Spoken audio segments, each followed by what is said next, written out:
Well, good morning, everybody. Welcome to Fabulous Fridays. This is Marsha Goetting, and I'm a family economics specialist with MSU Extension here at Montana State University.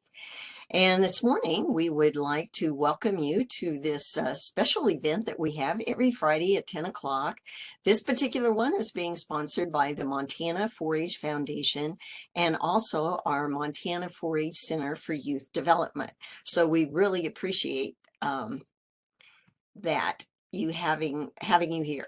Sorry, I was getting my eyeballs going different places here. Well, today's topic, and I hope you're interested, or I guess you wouldn't be here if you weren't interested. What we're going to do is take a look at revocable and testamentary trusts. And oftentimes I have people ask me, well, which one's better? And well, I always say it depends on your circumstances. And that's what we're going to be looking at. I'd like to give recognition to Carrie Hayes. She's the one that's been holding down the fort this week while I've been gone. And she also put together the great looping slides that I hope you will take advantage of getting here early enough to see those. Because if you haven't been able to participate in the polls, there's directions there that will help you find what to do, even with your computer and your cell phone. I'd like to give a special shout out to all the Montanans that have registered for this program, but also those there in the northeast part of the state that gave me a great welcome this past week. We had 52 people in Scobie, Montana attending a live session that we had there, and the going joke was, well, that was half of the community, but that's not really true, but what a great audience I had in all of those locations. We also want to give a special shout out to the out-of-staters, and I welcome you and say, hey, just keep in mind that your state may not have the same rules, but again, if you have the uniform probate code, chances are they're very similar to Montana's. Now, we have been using engagement tools for the presentations, and my co-host isn't here today because she is giving a presentation at a national meeting. So yay for Mandy, and hope she's doing a great job. The engagement tools are, first of all, the guests that we're going to have. You've had the pleasure of listening to Jane for the past couple of weeks, and she has a new guest this week, and I think you will find Rocky very interesting. We also have the prize, and the prize will be chosen at the end of the session. And so you got to be around to be able to win or be entered in the drawing for this. Now, we also have practice poll questions. And with those, what I would like for you to do is indicate to me, what did you do as a result of last week's session? So Carrie will pull those up, and you will have a chance to say, well, I didn't attend the session, or maybe you added a POD beneficiary to your financial accounts. Maybe you added a TOD registration to some of your stocks, bonds, and mutual funds. Perhaps you shared the information with families and friends. Maybe you read some of the material. So basically what we're interested in is, what actions have you taken as a result of the program? And if there's something else that you did that you want to share with us, please feel free to do so, and do that in the chat room.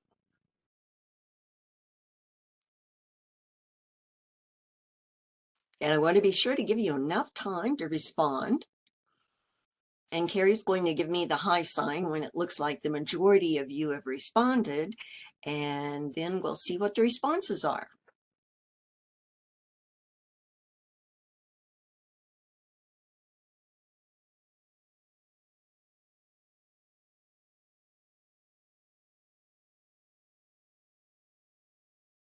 Marsha, 50% responded.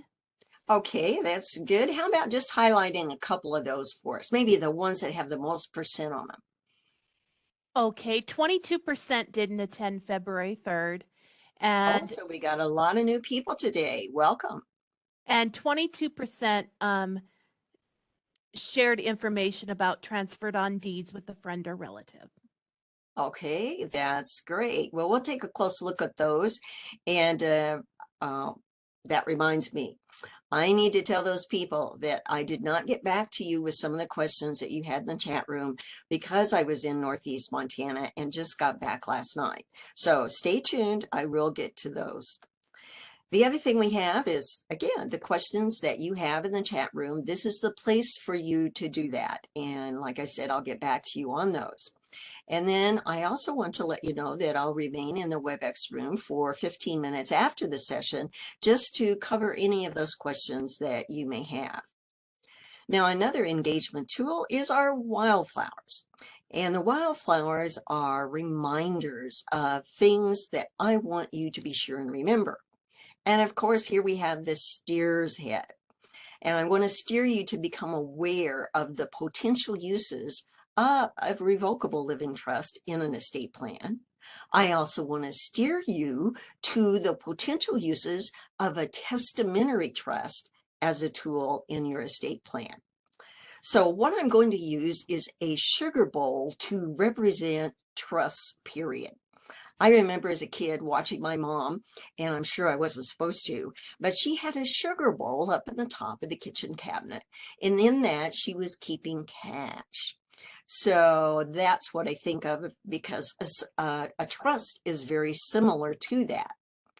So I'm just curious, what kinds of things have you heard that are advantages of having a revocable trust?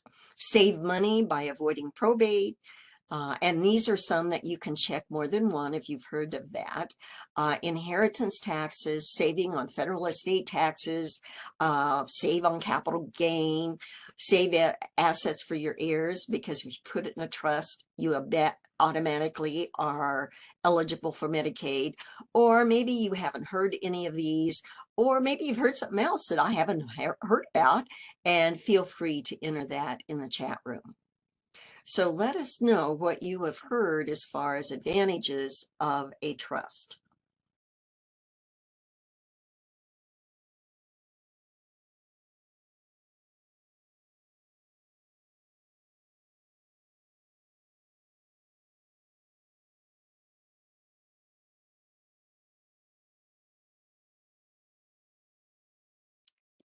And Carrie, once again, you could just let me know when we've got the majority of the people in. We do, Marsha. So the highlights is 39% will save money by avoiding probate, and 25% save assets for heirs, put in a trust, and qualify for Medicaid. Okay, well, I'm glad that you responded because I'm just going to jump on that one right away and say, no way. If you have a revocable trust, those are still your assets. And even if you put them in a revocable trust, that does not automatically qualify you for Medicaid. Okay, so that is a major fissure. Don't let some disbarred attorney from North Dakota come over and provide that kind of information with you because we had a guy that was doing that. So let's just start out by saying, what is a trust? Just get some foundation here so we're all on the same page. And when we have a trust, it's really a legal entity that's going to hold the property for the benefit of one or more persons. And there's a lot of trusts out there. And what I've highlighted here, those are in red, are the ones that we'll talk about.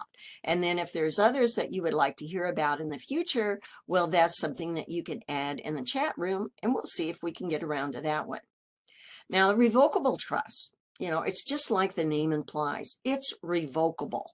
So you create it during your lifetime, and you can change it at any point in time that you want to. And it's not like everybody has a trust or a revocable trust. We can see by this example here that by the time people reach age 75, the amount of or percentage of people that have trusts is 29%. But for lower ages, it's less. Well, why do you have one? Well, people tell me that it's private. It's not like a will that's going to go for probate. And in a way, that's true. But believe you me, if there's somebody that's been left out of a trust, they are going to complain, and everybody down at the coffee shop is going to know anyway. Now, I will grant you that trusts are flexible, but we also might want to do a trust in case we're anticipating challenges with Alzheimer's or some other form of dementia. My grandfather had what we called senile. We called him senile back in those days. Maybe not very nice, but that was the term then in the 60s. And my mom got Alzheimer's. So, gee, I'm thinking my chances might be pretty high for that too. So I need to do some thinking about what kind of tool would I use. And the first tool would be a power of attorney, which we have talked about a little bit and we'll be talking about more in the future. Another reason to have a revocable trust is for parents that are remarrying and they both have children from a prior marriage. Well, we might want to have two separate trusts there so that he can leave property to his kids and she can leave property to her children. And then we may have some people in our lives, like young adults. We may have a surviving spouse. Maybe they don't want to be hassled with money, or they are not competent in handling that money. So we might establish a trust for them. So one of the things I'd like to caution you about is if we have trusts, often what happens is at the death of one, that particular trust does become irrevocable. As an example, I had a grandma that I knew about, and she realized what was happening is grandpa, in this case, was disinheriting one of the sons. So really it was the dad. And she goes, oh my goodness, but okay, she's not going to interfere with that right now. What she's going to do is change that when he is gone. But what she didn't realize is that his trust and then her trust, he made those both as irrevocable, which was not indeed what she had hoped for. So my tip from the sugar bowl is just don't get bowled over with this concept of a trust until you have the opportunity to learn more. Now I'm going to use this glacier lily and get acquainted with you and the terms that are out there, because you have to have a name for the trust. You need to know what a trustor or a settlor is. We think we know what a trustee is, perhaps, a successor trustee, the beneficiary, and the trust agreement. So once you decide that you're going to have a trust, you need to decide what the name of the trust is going to be. And I've named this one the Glacier Lily and Dogtooth Lily as trustees of the Lily Family Trust. And this particular one is dated on March 20th, 2022. So Glacier Lily and Dog Lily are using their names in the trust, just like you. If you were Ruth Johnson and Harry Johnson, that could be the name of the trust. Now, there's several terms out there that kind of mean the same thing. You have a trustor, and some of your articles mention that. You have settlors, and we have statutes that refer to that. And then in the past, these were known as grantors. And basically, these are the people that are putting assets into the name of the trust. So in our example, it's Glacier Lily and Dogtooth Lily that are the ones that are putting those assets in there. Now, in this particular trust, it's revocable, and that means the Lilies have the opportunity to make rules, and those rules are in the trust document. So they're saying we want to be able to amend the trust, we want to be able to change the beneficiaries. See, that's what makes it revocable. We might decide we want a different trustee. We even want the right to say, no, we don't want this trust anymore. And we can pull those assets out and put those assets back in, like Glacier Lily's name or Dogtooth Lily's name. Now, when we have a trustee, they're under obligation to follow the rules that are listed in the trust document. And so Glacier Lily and Dogtooth Lily are the ones that had this document written, so they're going to follow their own rules. Now, the trustees and trusters can be the same people. Now, don't forget this particular program, as well as all of our Fabulous Fridays, are recorded. So if you have, you want to recheck some of that information, and somebody said, slow down. So I'll slow down just a bit. I'm so afraid. I want to make sure that we get time for our guests. But the trustors and the trustees can be the same people. So we've got Mr. and Mrs. Dogtooth Lily here, and they are the trustees, and they are the ones that also put the property into the trust. So they are, well, what we might call the primary trustees. And then the successor trustees are those that take over when the trustees, maybe they die. Maybe they become incapacitated. Maybe they don't do what they're supposed to do, or maybe they just resign. That could be a possibility as well. So when you're thinking about forming a trust, one of your major decisions is going to be, who do you want to take over when you can't or just don't want to do it anymore? So in our particular case with Dogtooth Lily and Glacier Lily, they've decided they want Dogtooth Jr. to be their successor. But it also could be an adult grandchild. It could be a trusted friend. And some have charities that are their trustee or successor, and some people will select a corporate trustee, which might be a bank or a trust company, for example.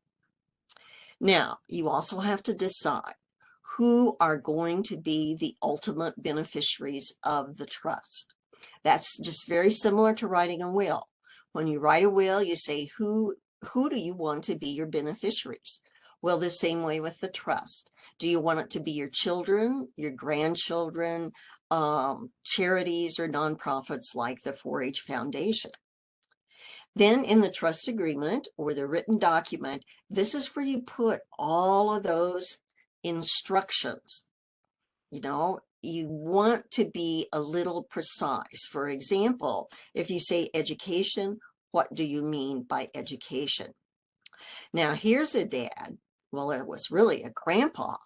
And this grandpa's trust document, get this, was 90 pages long. And he said for the trustees or for the beneficiaries to be able to get income, they had to go to a certain school, they had to major in a certain major, grandpa knows best, and they had to get certain grades. So what the attorneys call this is dead hand control. Yeah, it's trying to control behavior from the grave. And, none of us have that crystal ball to be able to look in the future. What we can try to do is just plan as much as possible. Now, here's a very important aspect. If you have a revocable trust, then it is only going to control the assets that you put in the name of the trust. Okay, that's very important. We had an individual, again, come across the border selling revocable trusts in Southeast Montana. And then people were calling me saying, okay, we've got this paperwork. What do we do now? And they didn't even realize that they needed to change the title of the trust, of the items, the assets that they want to be in the trust. So in this case, we have the Lilly Family Trust. So what kinds of things can you place in the trust as far as assets go? Your land, your home, your checking account, savings account, certificates of deposit, stocks, bonds, and mutual funds. Those are just examples of titled items that can be in the name of the trust. And keep in mind then, I just repeat it again, that the trust document can only control the assets that are in the name of the trust. Something that you don't have in there, it can't control that. Now I get questions about cost. And again, it really does vary about how complicated, how many rules you want to establish in the trust. But I've heard anywhere from 2,000 to 8,000 for a married couple and 1,500 to 5,000 for a single individual. So those people that think that they're avoiding probate may be avoiding probate in the court system, but you see they're still paying, but it's up front. It's not after they die. So think about that as well. So I'm very curious here. Do you have a revocable trust? And so can you tell me just yes or no?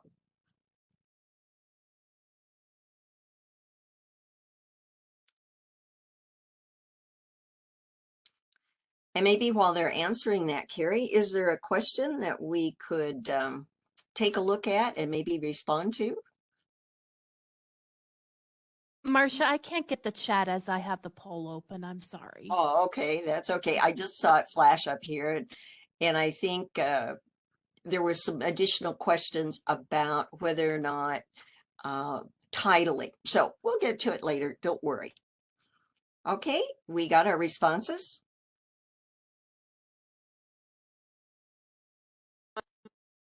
So 77% no said no. 77 don't. Okay. And So Marsha, do you want to answer this question? okay, why don't you while we're fresh? Do titled items in a trust have to be super specific, or can one say all assets? No. They've got to be specific. If you have a checking account, the checking account has to be in the name of the trust. If you have a CD, it has to be in the name of the trust. Same way with the home. The home is no longer in your name if you want it to be in the trust. So keep that in mind. You just can't list all assets. It's not going to work. It's not going to work. And the attorney will tell you that you have to put the name of the trust on the asset. And that's all the title assets you want in it. And probably you want the majority of them in the trust because that's your will, if you will. Oh, that's kind of a pun, but it's similar decision-making process. Who do you want to receive it and when do you want them to receive it? So there are some decisions that you need to make if you're going to have a trust. And that is who's going to be the trustee, who's going to be the beneficiaries, the name, what assets you're going to put in there, and then what directions do you want to place in the trust document. Now these happen to be claret cups. So what I want to do is clarify some things.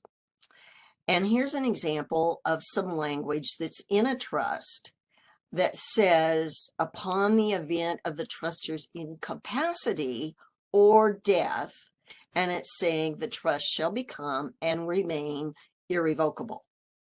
Okay, then the question arises, who is going to decide that you were incapacitated? That is when the trust, your successor trustee takes over if it's not you at the time. So that could be your physician, or it could be two physicians. So you need to indicate who you want to make that decision in the trust document. And then there was this particular phrase, and those of you that have participated in the past shows it says that the property is going to be distributed by right of representation. So last week we had an example of that where we had mom was the last one to pass away, and we saw that the property was passed by right of representation. So what that means is if we have 3 children, then the turquoise grandchild there is going to take the share the parent would have received. So I think of this as the child representing the parent. So that's why the turquoise child receives a third. The pink grandchildren receive 0. And the reason is their dad received it.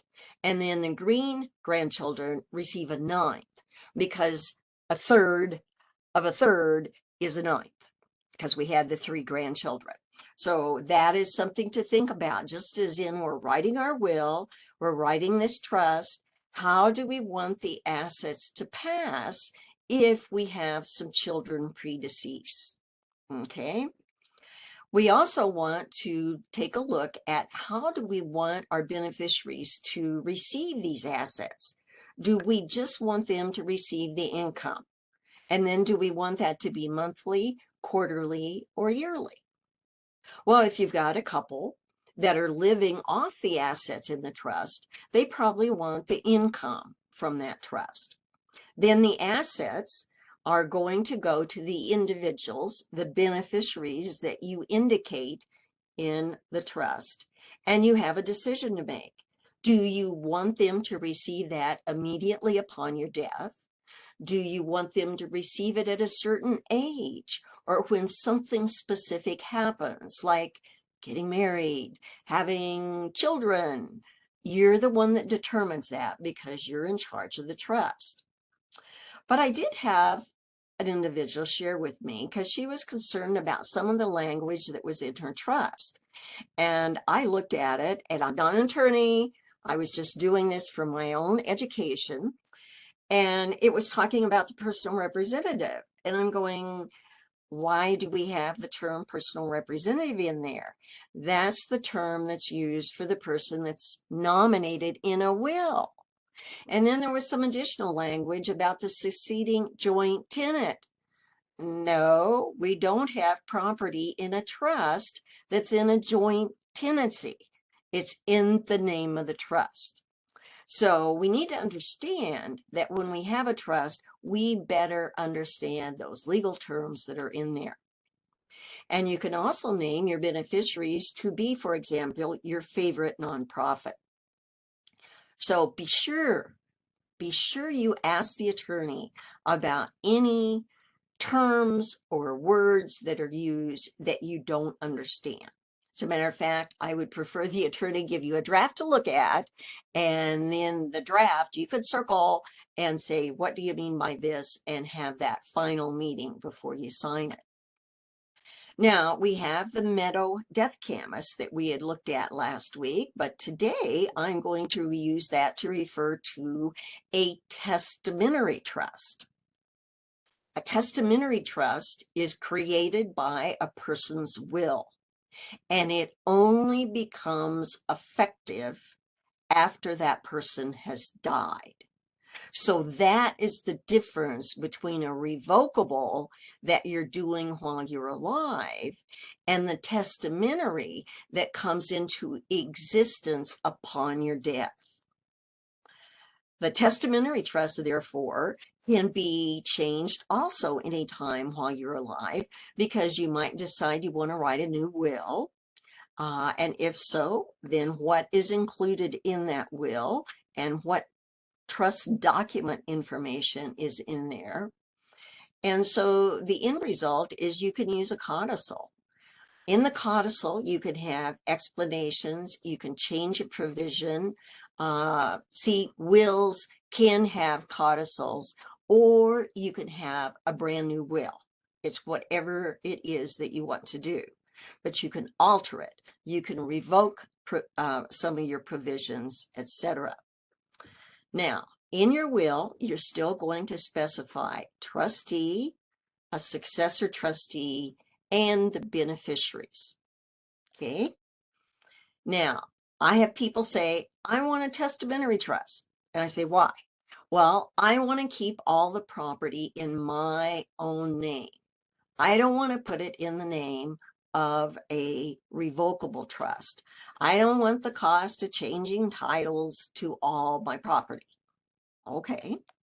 But we're going to look more about why later. But right now, let's just remember that a testamentary trust is formed by a will, and it only goes into existence, so to speak, when you die. So let's take a look at how one of those testamentary trusts could be used. We see here a Richardson geranium, and that reminds me of Granny Richardson. And what Granny wants to do is treat all of her 5 grandchildren equally. Well, she came to one of my estate planning meetings and she learned about TODs and PODs. The TOD is a transfer on death registration on stocks, bonds, and mutual funds. So she put that on those. Then she put PODs on a couple of certificates of deposit. And then what she discovered is, oh my goodness, I'm not treating my grandchildren equally, because she realizes here that Emily is only going to get $10,523 if she died today, whereas Tim would be the one to receive $14,485.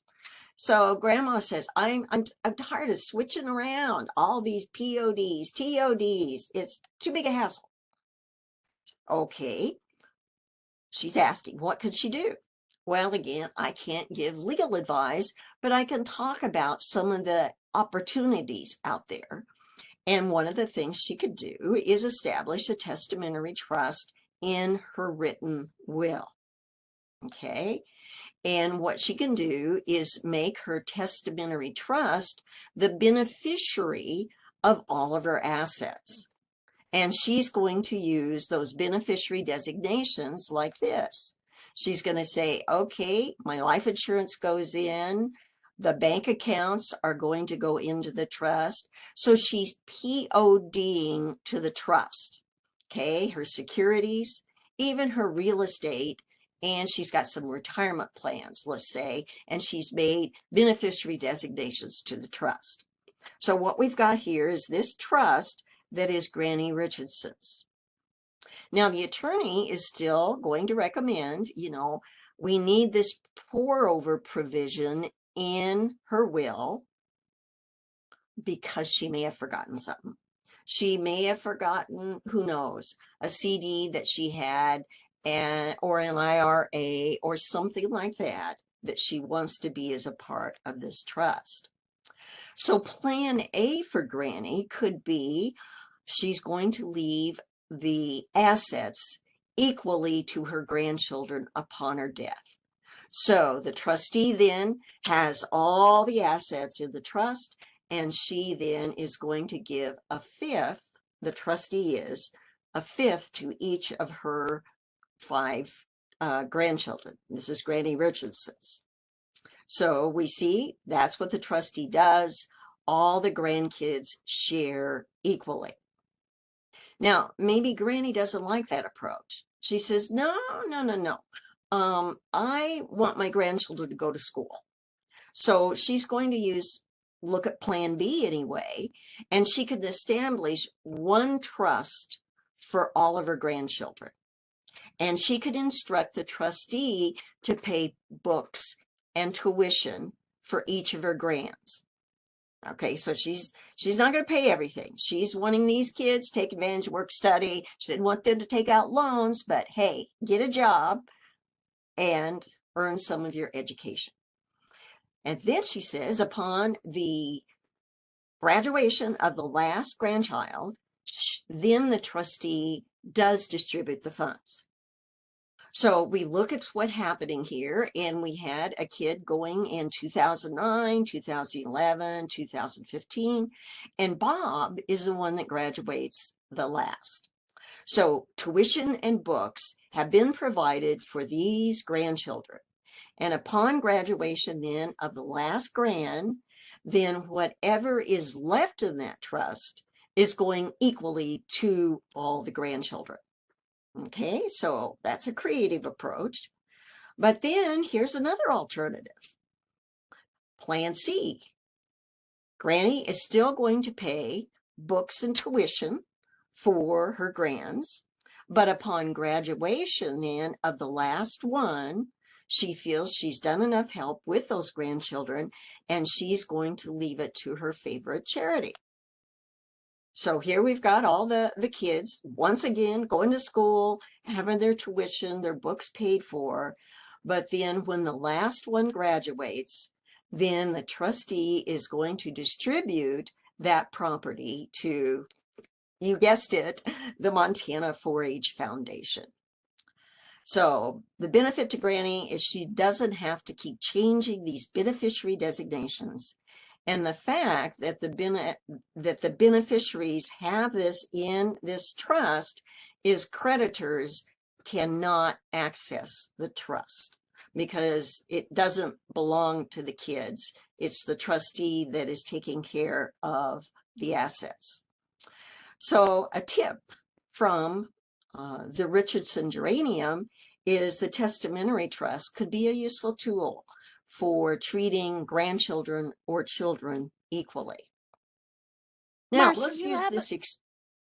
I'm you have sorry. you just have a quick question here that's related to what you just talked about. Would this be applicable only to grandchildren alive at Granny's death? What if she dies and another grandchild is born? See, good question there. And that's what the trust agreement should take care of, just as we do in a will. Because a will say if there's any children born after, or it may refer to lineal descendants, okay, that takes care of those kids that are born afterwards.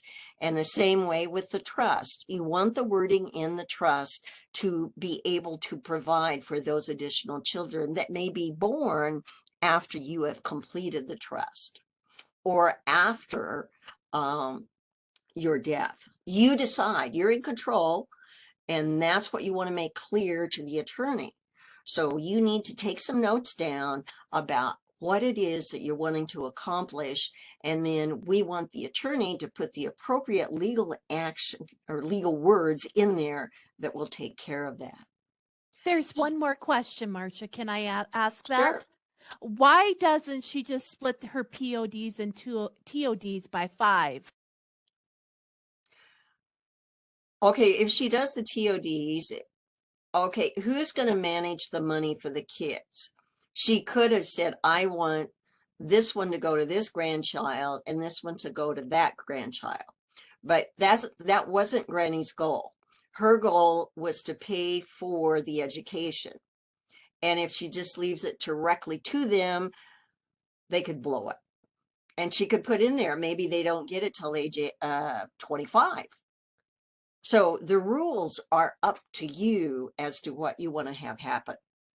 So, for example, we might decide we want to use a testamentary trust for management of minor children. Somebody, mom and dad are in a car accident. They've got a testamentary trust. It goes for the benefit of these kids, and it's determined by the person who establishes the trust, what age they get.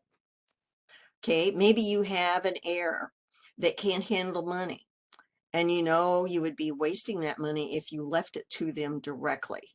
They need a trustee that can say yes or no to some of those expenses. You may have somebody that's addicted to drugs. You may have somebody that's joined a cult. So the trustee has a lot of power to say, no, I'm not going to give you that money because it will only go for drugs. Whatever, you decide. You may have an incapacitated spouse with Alzheimer's. And brain injuries also happen from a stroke, from an accident. So that's another reason for a testamentary trust. And last week, we discovered that with mom dying, all the property went to dad. But what mom could have done is put a testamentary trust in her will, and then that trust would be used for the benefit of dad. And then if there was anything left, then it would go to the son that's alive, or she could say, I skipped that son and I'm going to leave it equally to all the grandchildren. So a thought from the Explorer's Gentian is that if we do these things, then we wouldn't have to have a court case appointing a conservator to manage the money or a guardian to take care of that person, because that is the job of the trustee. Now, this happens to be a wood lily, okay? And that makes me think about we would explore these standards, and there's discretionary and mandatory. And those are two terms that they put in trust. Now, I might make Carrie my trustee. And I say, Carrie, I want you to use this for the health, education, maintenance, and support of my nephew. Well, Carrie has a child, so she knows kind of what I would mean by health, education, maintenance, and support. But on the other hand, wow, what is education? Is that going to college? Is that going to welding school, plumbing school, secretarial school? Well, I need to have a talk with Carrie about my definitions of education. So you would need to think the same thing about the trustee that you're going to appoint. So I'll give you an example here. I'm making you the trustee of my trust now. And Chris would really like to take a trip to Europe this summer because he wants to explore Europe. It would be so educational, says Chris. So you're the trustee. Are you going to provide the funds from the trust to Chris for a trip to explore Europe? Because the trip would be so educational. So tell me with your, I want to say clicker because I was using those this week, but with the poll, click yes, 1 if yes, 2 if no.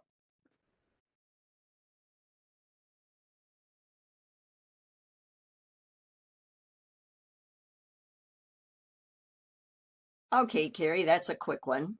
So what do we got?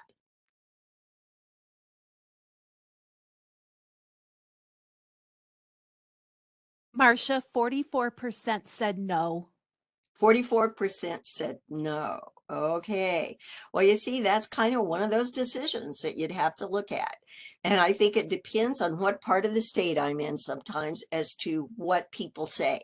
Bozeman, they say yes. Missoula, they say yes. Billings, they say yes.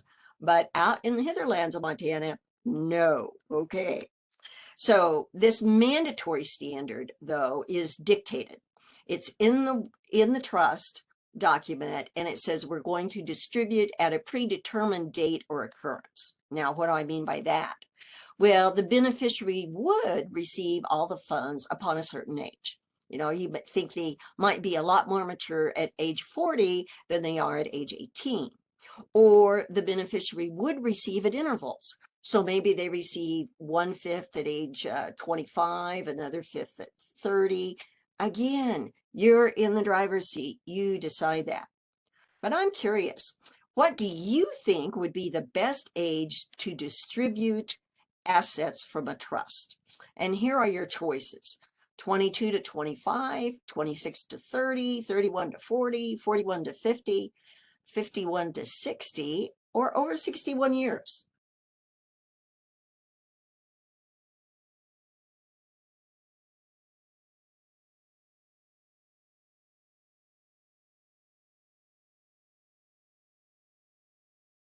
Okay, Carrie, sorry, I'm running out of time, so I'm just going to have you go ahead and tell me, highlight something there. 29% said 26 to 30 years, and 20% said 31 to 40 years. Yeah, I had a meeting, a lady at one of my meetings said, guess what, when my folks are going to let me have my trust? And I had no idea. And she said, age 65. So, you know, there are some differences out there in how you feel. Well, other ones, graduation from college, maybe marriage, birth of first child, that could be some examples. And you would use percentages. We no longer put dollar amounts because we know the assets in trust go up and down, up and down. So your attorney will say percentages. And you can divide up your percentages as well, you know, like 55% to the Alumni Foundation, or 45 to Alumni, and 55 to the Montana 4-H Foundation. How much does it cost? 1,600 to 3,000. It really does depend on how complicated you want it to be. And what I found, I just need to alert you about, there are some corporate entities that simply will not take on a trust unless there's more than 300,000. I've had some say at least $1 million. And I've also had some say, we don't handle ranches. We only do money. type thing. So keep that in mind. It might be Uncle Harry has to be the trustee. So we can use a testamentary trust to help those who are living with dementia or a financially incompetent heir. Now, I'm just going to avoid this trust. No, I'll still ask this. Do you have a testamentary trust? Do you have a will that is establishing a testamentary trust? Just yes or no, very quickly, please.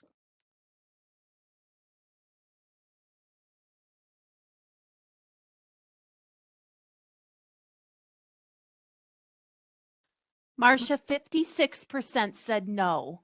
50% or 56. Okay. Well, in the Bitterroot, we're going to talk about some of this we saw last week about each parent having a revocable or a testamentary trust. And this is just the way that it would look. You've got in the trust saying the kid gets the land, the wife gets the home, and then upon her death, it goes down to the beneficiaries. So this is something that you could do in a trust. And you can do that to help protect children from a prior marriage. Then I have the golden prickly pear, and this one is for looking at children who have a disability. Because if they are left with more than $2,000, they become ineligible for SSI and other benefits. So what we need is a self-sufficiency trust. And I just wanted to get quickly to the handbook here because you may know somebody that does have a child with special needs. And this particular organization has put together a handbook for trustees so that they understand what a special needs trust is about. And if you don't get this written down, don't forget it is in the list of resources. So don't forget to take advantage of that. Well, observation for the lady slipper, time has slipped away. I hope you know more about revocable trusts, also about testamentary trusts. But if you don't have a memory like the elephant's head, all of this type of material is available at our estate planning website and also that really neat Fabulous Friday site that Carrie has put together. We also have the Mont Guides available at our extension offices. Recordings and resources, again, those are at the Fabulous Friday. Next week, we're going to have a session on what you can do with a will and what you cannot. And we're going to have Katie Lovell, and she's going to talk about, and she's from Senior and Long-Term Care, and how you can get a free will done by that organization. So again, I'll remain on, and I want to make sure we get to our guests. We've got Rocky and Jane, and so I'm going to quit sharing the screen, and what I'm going to do is let you guys take over. Well, thank you, Marsha. Rocky and I actually will be talking a little bit about trust as we get going too, but I have to tell you how much I'm looking forward to our time with our fabulous guest, Rocky Forseth. I served as an MSU Extension agent in Teton County for 24 years, and so I knew Rocky that whole time. It was my privilege and honor to work with 4-H youth. We had about 180 each year in Teton County, and there's been such a positive 4-H culture and heritage. So Rocky, I suspect you were tagging along to 4-H events with your older sister Tiffany even before you were able to join 4-H. Would that be true? Oh, we're still muted, Rocky. My bad. Yes, that is true.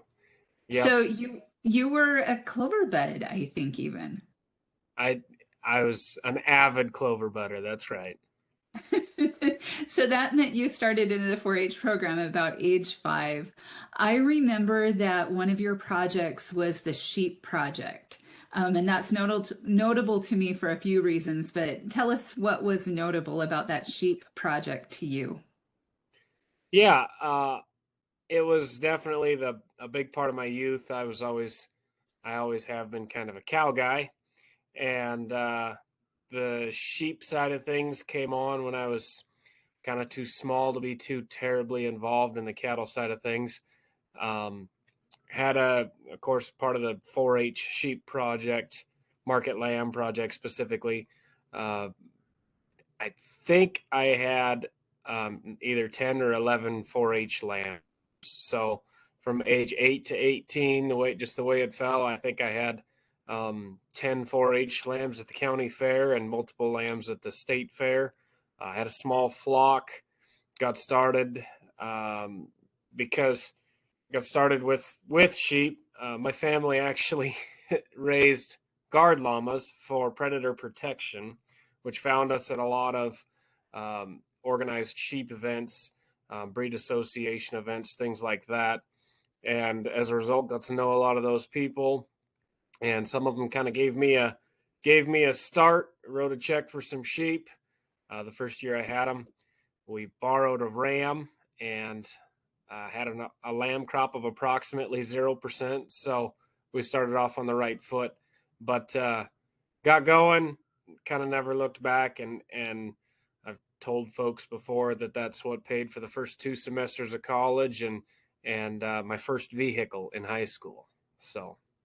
Yeah. And that, I raised market beef and beef breeding in 4-H myself. And it was that early investment in that livestock that helped put me through college too. And thanks to the people who support 4-H livestock sales, that really helped me out as well.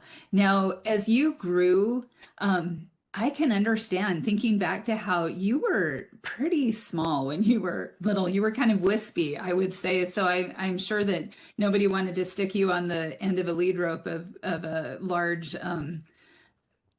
livestock like some cattle or anything at the beginning. So it does seem like sheep was a good way to start. But you did, you grew and you went through 4-H. You competed at events like Montana 4-H Congress.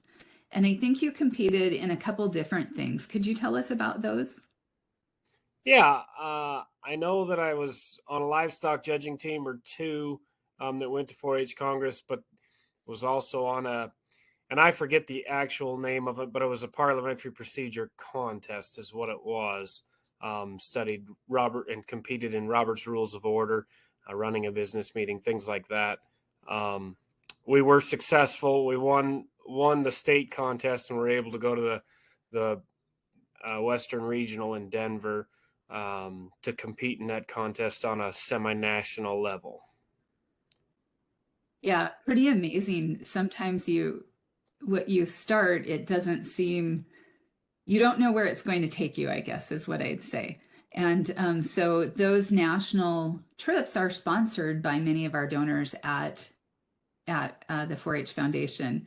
But Rocky, I'm going to tell a little story on you now.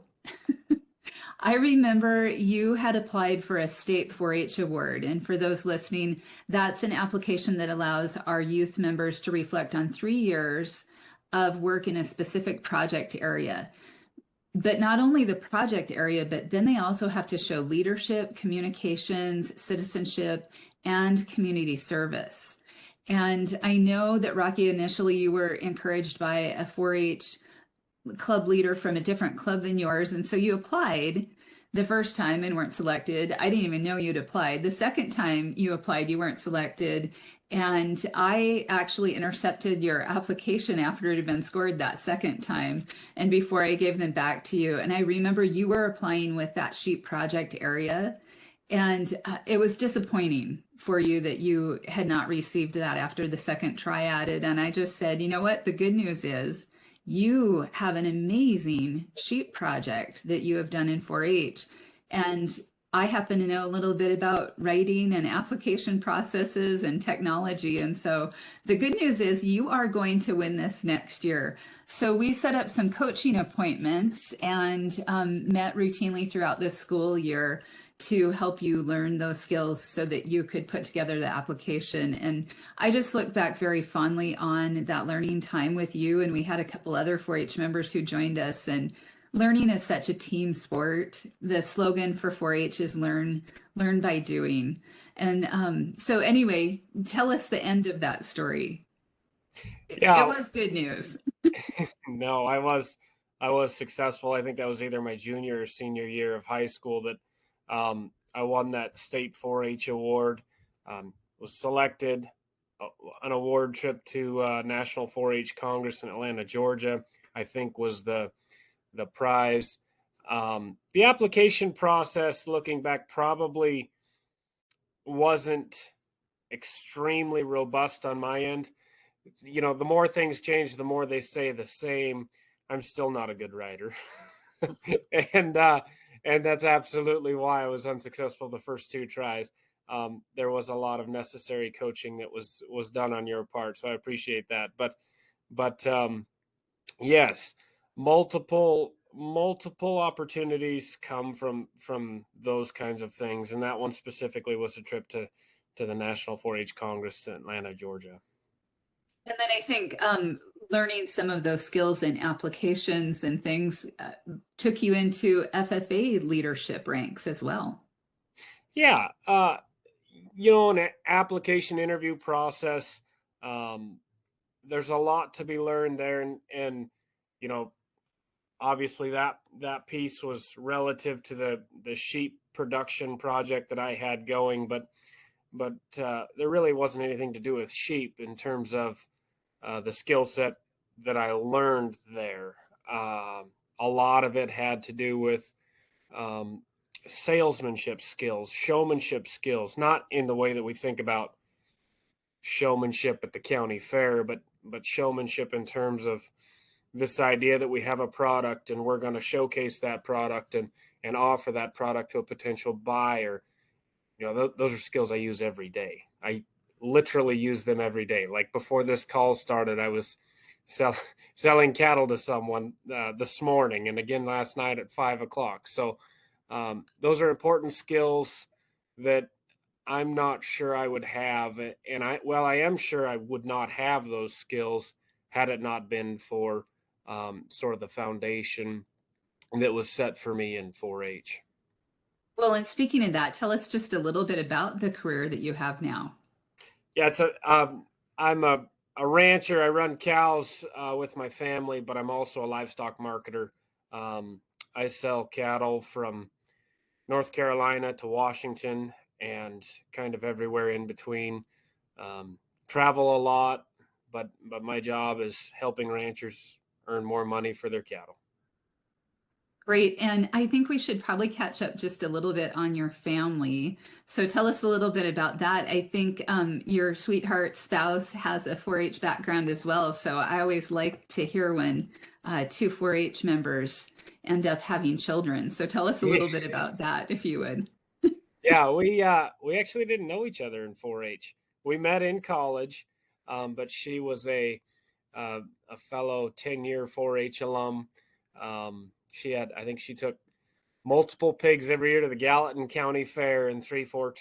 She's from Three Forks, Montana. And so multiple pig projects for her. She was a little more of your more traditional 4-H member. I think she had the occasional cooking and cooking project, things like that. I promise I never had a cooking project, but yes, we met in college. Have 2 small kids, both of which are right there.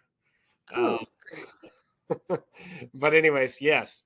Yep. 4-H runs fairly deep in our family. I think everyone for sure on both sides of both my in-laws and my family are all 10-year 4-H alums. and you're looking forward to getting Oliver and Jocelyn into Clover Buds, I suspect. Yep. Ollie's about a year away from Clover Buds, 3 years away from being a bona fide 4-H member. Great. Well, since I love I would eat up all the time talking about your children if we could, but I wanted to circle back to trust. We were talking about trust today with Marsha, and I think it's important here to mention that Teton County 4-H, where you grew up, has benefited from a trust fund that was established locally by Wagner and Leaf Bow, and fondly known as the Bow Brothers. And that helped support some of the things that you did in 4-H from a local standpoint, helped offset what wasn't covered by the 4-H Foundation in terms of those national trips and a few things. Could you tell us just a little bit about the local lore with the Bow Brothers? Yeah, a pair of bachelor farmer rancher folks from east of Fairfield, Montana. The Bow Brothers are sort of famous mostly for a scholarship they give to graduating seniors wanting to attend Montana State in an ag, some sort of ag major. I was a recipient of that scholarship my senior year, but I would argue that's the smallest reward or smallest benefit I received personally from that trust. Uh, you know, the benefits before that ever happened, before senior night where I earned that scholarship, before that ever happened for me, far outweigh the dollars that I earned that evening.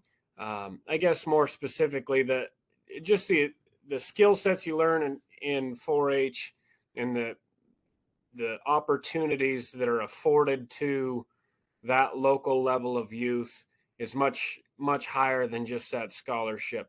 Um, our ability to go do things and learn things and meet people that create life skills are, it's hard for me to describe it, but those are, to me, they far outweigh just the scholarship opportunity or scholarship dollars earned in that regard. Right, because those Bow brothers, the funding they offered for Teton County 4-H reached far further into our programs than that. It really gives me chills when I think about the legacy those two men had because of the influence they left on their communities. They left money through trust to many different entities, 4-H and FFA being among those. And for two men who never had any children of their own, the way they supported youth just really, truly gives me chills. The way their generosity has reached so far into the future and will continue to do so. And at the 4-H Foundation, we also have benefited from people who have left trusts and named us as beneficiaries. One even left a portion of a farm to us. And that is so helpful as we try to build Montana youth and communities through 4-H. So please contact us at the 4-H website if you are considering a legacy that you want to leave through planned giving, or you can also consider other ways that you can leave legacies by learning together with people, and the way that Rocky has helped me learn by allowing me to work with him, and then also Marsha, who's had such a huge influence on my life. So we'll turn it back to Marsha now. And Rocky, thank you so much. We are looking forward to those kids of yours getting into Montana 4-H. Thank you. Okay. Thank you, We'll guys. stay on camera just a little bit while Marsha answers questions, if that works. Okay, well, thank you, Rocky, and thank you, Jane, for learning again how wonderful the 4-H program is and the impact that it has on people. It just does your heart good. It really does. Well, while you were talking a little bit, I was listening with one ear, and with the other ear, I was actually seeing what kind of questions that we had in the chat room so that I could start thinking about those a little bit. And we did have a question about what is a POD, payable on death designation. And this is something that you can put on your checking, savings, certificates of deposit, and even United States savings bonds. And you can indicate who you want to be the beneficiary of whatever it is that you have there. Now, with your financial institutions, they will allow you to have about as many as you want, although I do know they discourage having like a $10,000 CD and having 10 names on it. They might suggest that, well, why don't you do a CD for each grandchild, and then you can have $1,000, and then it's payable on death to that particular grandchild. So the forms are available at the financial institutions. And then I did use that term TOD, and that's a transfer on death beneficiary registration. That's kind of a long one, but basically what you're doing is registering with your stockbroker, or you're using a form that maybe your mutual fund has online that you are indicating who you want to be the beneficiaries of those items. And we did have a question about TODs, and well, okay, TODD, and that is a transfer on death deed. Okay, so that is something that is used for real property. And what is the advantage of that over a trust? Well, we've got to decide what our objective is. For example, if we have a TOD to minor children, okay, we're going to have a court procedure to have a conservator there to manage the land. But when the kid reaches age 18, he comes forth and says, hey, I want my inheritance. And if a parent took the same approach of saying, okay, I want this land to go into a trust for the benefit of my children, well, then we could leave it in that trust. We could have a trustee that might be a rancher there like Rocky, and Rocky could give that kid some directions. And at age 18, while a kid thinks they know a lot, I look back, I thought I was pretty smart. Well, forget that. I wouldn't have been capable of managing a ranch. I would have needed some help. So again, it gets into what objectives do you have? And then that's where the attorney can recommend a tool. But you can learn a lot about these ahead of time.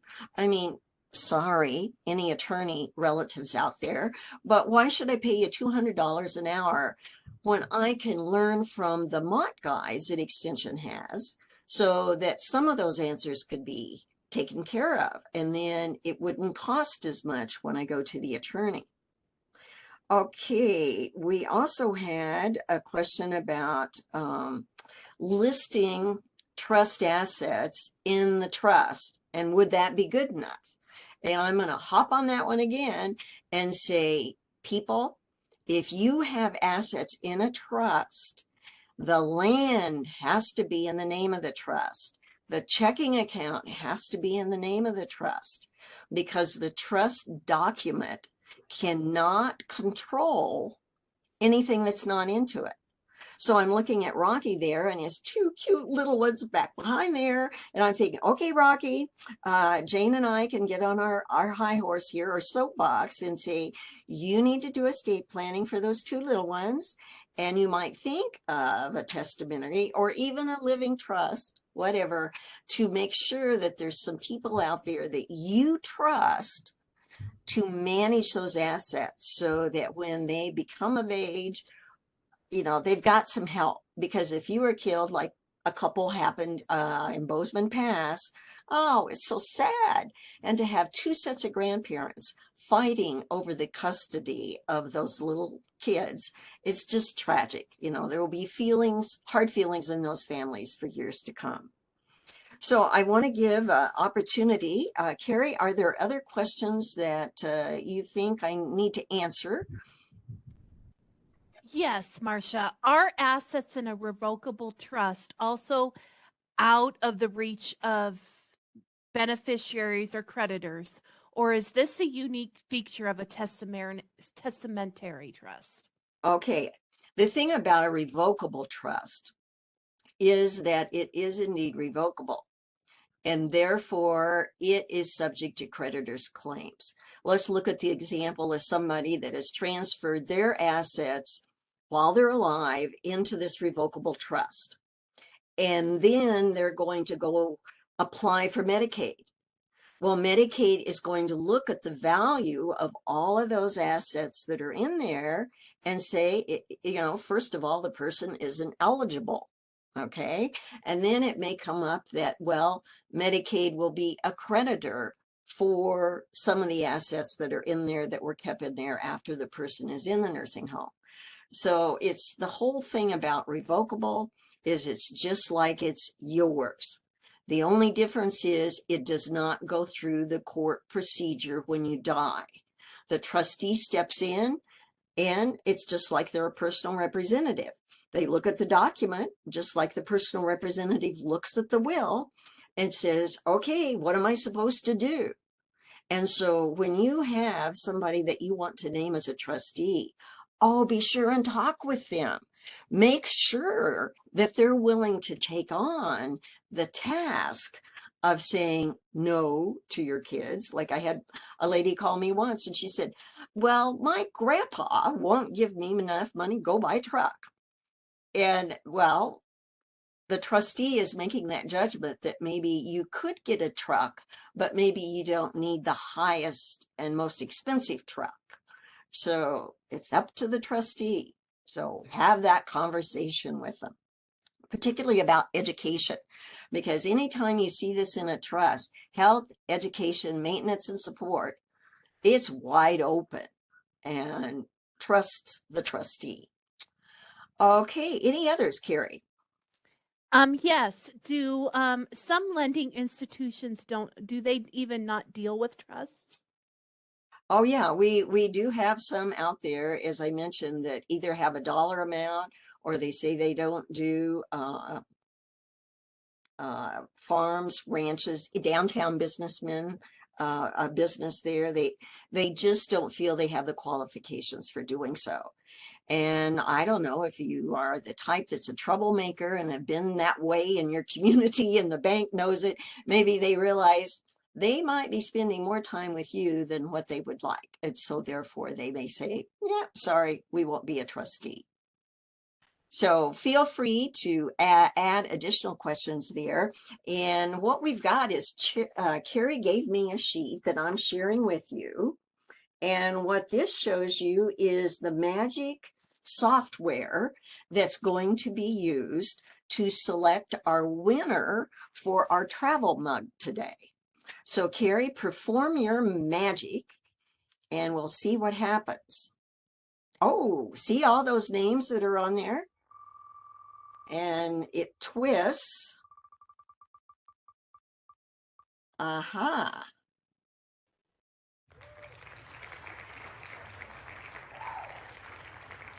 Okay, do I see the name Bruce? That's correct, Marsha. Okay, well, Bruce, we will be mailing that off to you. So once again, thanks to everybody for their participation today. Next week, we'll be looking at what you can do with the will and what you can't. And we hope you'll join us. In the meantime, everybody be safe and keep healthy. Bye-bye.